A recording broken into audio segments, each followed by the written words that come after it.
In the time of the pharaohs, thousands of years ago in Egypt, there lived a great king named Pharaoh. He ruled over the people with a rod of iron. Everything was going well for the kingdom until suddenly he started having nightmares. These nightmares terrified him. They filled him with dread. What did they mean? What were they trying to tell him? Confused and scared, Pharaoh went to his advisors, priests, and wise men. All of them tried to interpret his dreams, but nobody could tell him what they meant. Desperate to know, Pharaoh summoned the wisest man in all of Egypt, Joseph, son of Jacob. Now Joseph had interpreted dreams before, and he was successful. But these dreams were troubling. Joseph thought long and hard about them and finally spoke. "Your Majesty, only God knows the meaning of your dreams. You need to seek him. Go to the God of Abraham, Isaac, and Jacob. Then he will reveal his plans to you." At first, Pharaoh did not like Joseph's answer. He wanted answers right here and right now, but his mind changed when the same nightmares appeared again. So he asked Joseph to call the God of Abraham.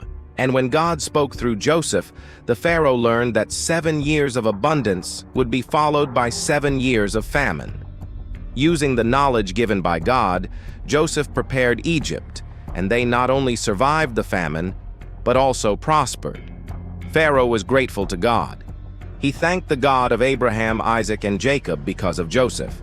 And Pharaoh was so happy that he appointed Joseph as the second most powerful person in Egypt. Now, after Joseph, his son Manasseh took the position. However, Pharaoh didn't like his son-in-law, who was a Hebrew, and he started making life difficult for the Hebrews living in Egypt. The hatred grew and spread, and soon Pharaoh declared, "Look, the Hebrews are becoming stronger than us. We need to take action before they become too powerful." Then the evil counselors told the Pharaoh to kill all the newborn baby boys. When the Pharaoh accepted this idea, many families heard the news and tried to hide their baby boys.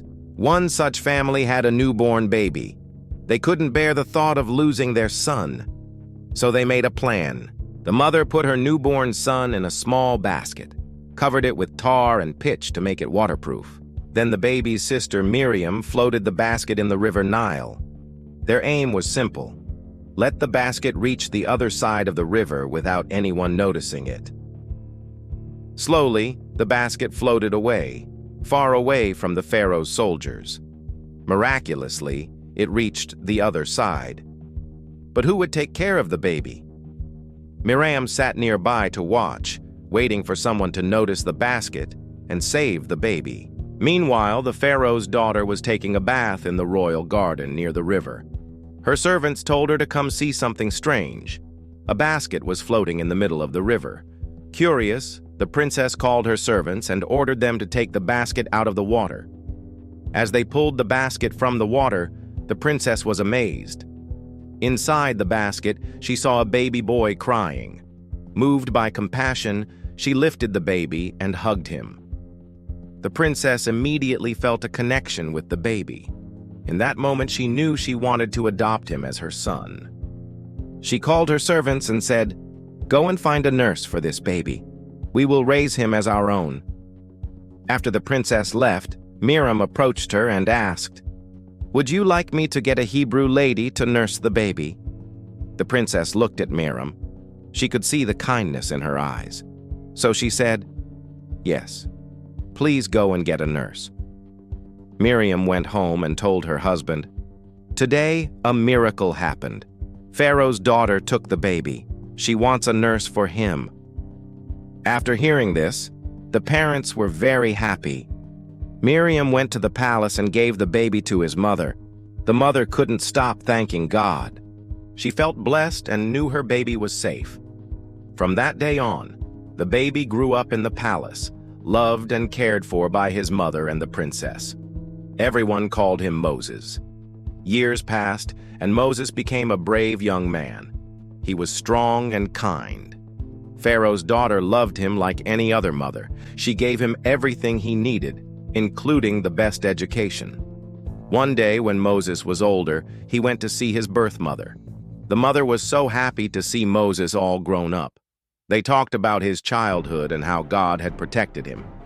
Suddenly, while looking at the river, Moses asked, "Mother, why did you put me in a basket and leave me by the river?"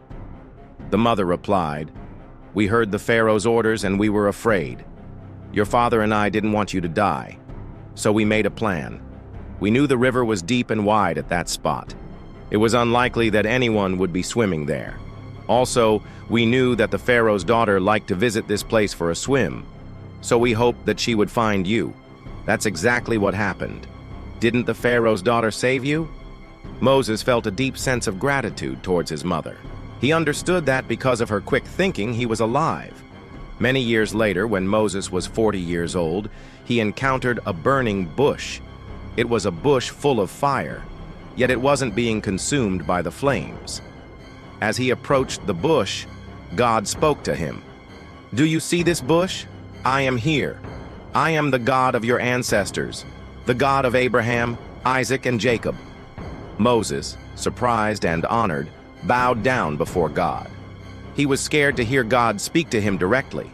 God continued, "I have seen my people, the children of Israel, suffering in Egypt. I know they are under the control of the Egyptians. I want you to go to Pharaoh and ask him to set my people free. Tell him it's time for them to leave Egypt." At first, Moses was hesitant. He didn't feel worthy enough to talk to the Pharaoh. Plus, he had never been to Egypt. He only heard stories about it. When God saw that Moses was worried, he asked, "What's troubling you, Moses? Why do you feel you can't do this?" Moses replied, "Oh Lord, I'm not good at talking. My words aren't eloquent. How can I convince Pharaoh to release the Israelites?" But God gave him reassurance. "I will be with you. I will help you speak. Do not worry. I will defeat the Egyptians, but you must free my people from slavery." Though Moses was still nervous, he was ready to follow God's plan. Moses left for Egypt with his brother Aaron. Together, they went to Pharaoh and told him, "God says, let my people go. They want to celebrate a festival in my honor." The Pharaoh was furious. "No, I won't let you take my people away. They work for me. I need their labor. Leave now or else I will punish you." But Moses and Aaron weren't afraid. They knew they had God on their side. "Okay, Pharaoh, if you don't let us go, God will use his power against you and your soldiers." The Pharaoh laughed. "Bring on your God. I'm not scared. Make him come and take my people." Moses and Aaron left the palace and told the people to prepare for the next day. At sunset, they gathered by the river. Moses raised his staff and struck the water. Amazingly, the water turned into blood. The fish in the river died. No matter how much the Egyptians tried, they couldn't drink the bloody water. They were thirsty, but the water remained blood. Then Moses and his brother Aaron went back to the Pharaoh and said, "God is angry with you. Let my people go before things get worse." But the Pharaoh refused. So God sent more punishments. Frogs, flies, gnats, and mosquitoes invaded Egypt. They swarmed everywhere. The Egyptians couldn't stand it anymore. Once again, Moses went to the Pharaoh and demanded, "Let my people go. They have suffered enough." The Pharaoh got really mad. "Get out. Never come back. Otherwise, I will have you killed." Moses was scared, but he knew he had to keep going. He returned to his people and warned them that the Pharaoh might harm them. Before leaving, he told them, "If you see me raising my hands high above the ground, run to safety. But if I lower my arms, which are weak, hide quickly. Pharaoh has threatened to kill you." The next day, Moses and Aaron stood before the Pharaoh and said, "God is very upset. If you don't let my people go, bad things will happen." The Pharaoh didn't believe them, so they raised their hands. As they did, darkness covered the entire land. The Egyptians couldn't see anything.